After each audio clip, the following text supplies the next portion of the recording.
We are back with part 3 of Parasyte. Hope you guys had a good and happy last couple of days because this upcoming section is going to be a little doozy. When the unofficial arc name is called School Massacre, well, there's not really much left to the imagination. Either way, for this episode we'll be looking at chapters 16 to 24. Now, when we last left off, we actually were introduced to quite a new array of characters, and some of them will become a little more important later on, so let's spend a little bit of time reviewing them.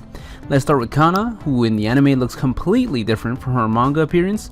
Some people may like one design over another, and really, whatever gets you going is good, I guess.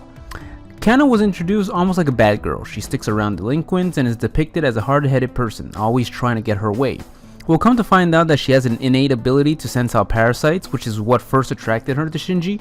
Her senses aren't as keen as those of Miji's, for example, and for the most part, although she can sense things, she's not really quite sure herself what exactly she is sensing. In one short segment, she mentions how she can feel that Shinji is dangerous, and while she first chose flight, she later becomes more infatuated with Shinji. She probably also has a cheeky and competitive side, as whenever she sees Satomi near Shinji, she tries her best to break the two apart.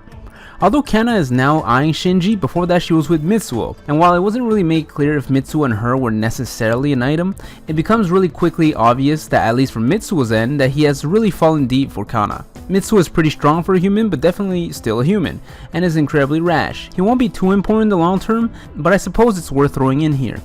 Finally, the last relevant character that we met last arc is Mamoru Uda, who is another partial host to a parasite, his being called Jaw because it has taken over that area between his jaw and his neck. Mamoru is designed to be kind of like a loser. When the parasites first rained down on the planet, he was actually down to the ropes. His wife left him, he's not doing any great job, he's an average Joe just down on his luck. He even thought about killing himself by jumping off a cliff, but by the time he actually got to the cliff, he wasn't able to even do that. That was of course when Jaw first landed on him in his worm form. As luck would have it, surprised by this sudden invasion, Uda dropped into the waters below, and as Jaw's first priority is survival, not necessarily controlling the body, he decided to lodge himself in Uda's jaw area so that he can use his transformation powers to extend Uda's lips so far so that he can actually breathe. Pretty dumb origin story, but that's how life goes sometimes. If neither Shinji or Uda had been parasite hosts, I highly doubt that they would be able to develop any sort of kinship, but the fact that they are means that they now have someone who they can share their doubts and worries with. In fact, Shinji reveals what had just happened to him with his mother without holding back any of the details that would make others think he's gone insane. And Uda not only can sympathize, and even offers his aid to take Shinji's former mother down. They exchange numbers and go on their own merry way, with the newly found solace that they at least now have one person they can open up to. A little bit of time passes and Uda senses a parasite nearby, so he calls Shinji to give him a heads up, but finds that this parasite seems to be hunting him down. The two enter a fight, but as Uda is definitely not a fighter type, he gets handedly beaten, but Shinji arrives to the scene and begins fighting the enemy. Like we talked last video, Shinji in general has become stronger, and even with the minimal help from Miji, he's actually able to overpower the monster, but the problem remains that due to it being the body of his mother, he doesn't actually have the will to land a killing blow and starts getting pushed back. Before things turn sour though, Uda and Jaw manage to decapitate the former mother, saving Shinji from the despair of having to put down his own mother. With the job done, Shinji meets back up with his dad and they head back home, but not before thanking Uda for his help and promising that they will help each other when possible. As we return to city life, we see that Kana's obsession with Shinji seems to be growing, and as a result, Mitsuo becomes more and more angsty and violent. He's so pumped that he actually goes seek out Shinji to quote unquote have a word with him, but when he comes face to face with Shinji, he finds himself with this new hunk of a man, being completely different both physically and mentally from the Shinji of old. I want to say that the two get into a fight, but Shinji was honestly just playing around with the dude and goes on his merry way. Some parts of Shinji's change is obviously good. He's stronger, fitter, taller, and in general more confident, but we also find that he's become colder and analytic. Shinji himself realizes this and wonders how much of this is due to him being fused with Miji now, and how much of this is due to recent events, which brings up a neat little nurture versus nature thing. Before we can get a final answer to that question though, something major comes into Shinji's life, or should I say someone. A new transfer student gets announced, and when it comes to anime and manga, transfer students are never just some normal kid in stories. This new kid is Shimada Hideo, which Shinji quickly realizes is a full parasite, and this belief gets reinforced when Shimada admits it too, saying that he was recommended here by Tamaya, the parasite teacher from part 1. We as the reader know that he was sent here to observe Shinji, but to what end, we have yet to find out. Here is where Kana comes into the picture. Again, Kana has the ability to sense Parasyte, but she herself doesn't know it yet. She's been using her powers to track Shinji around, but because of that, she thinks she has a Shinji radar instead of a Parasyte radar. This comes into play when she surprises Shimada, thinking Shinji, which leads to a confrontation with Shimada trying to figure out how she could mistake the two, considering how different they look.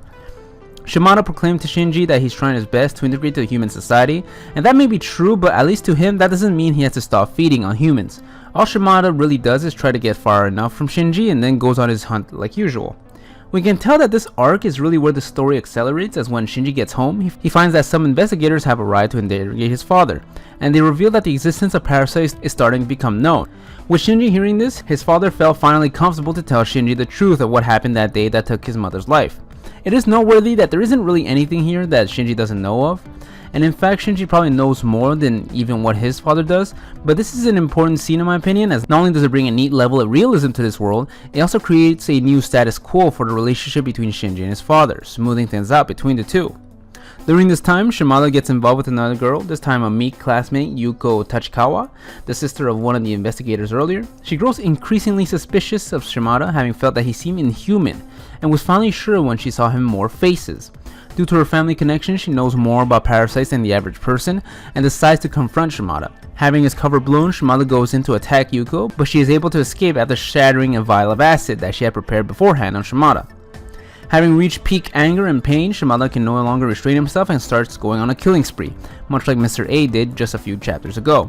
The school is on high alert, and while Shinji wants to go in and confront Shimada one-on-one, because the police arrive, he couldn't risk exposing himself. So what do you do when you can't get in close? Well, you just go far. Shinji searches for the tallest building in the area and gets up on the roof and throws this rock like some kind of baseball pitcher, which goes straight through Shimada's heart, instantly killing him. What a brilliant way to take care of things. Granted, less people would have probably died if he did risk exposing himself, but all things considered, this was probably the best possible solution. And with that, this brings us to the end of this school massacre arc. For better or for worse, it's pretty obvious that the plot is really picking up. While not public information just yet, the existence of Parasyte is becoming more well known by the minute, and the parasites themselves seem to be starting to try and plan ahead. Exciting stuff. I hope you guys all enjoyed this newest part of Parasyte. We'll be back next time with the Destiny arc, which at the very least has a more ambiguous name. If you like what we're trying to do here, please give us a like or subscribe, or both really. If you want a little more from us, we do have a podcast where we shoot the shit about the same topics that this channel explores. You can find us, Manga4Dummies, on most podcast hosting services. Anyway guys, I wish you all a good day. That's all from me, Yuan, and see you next time.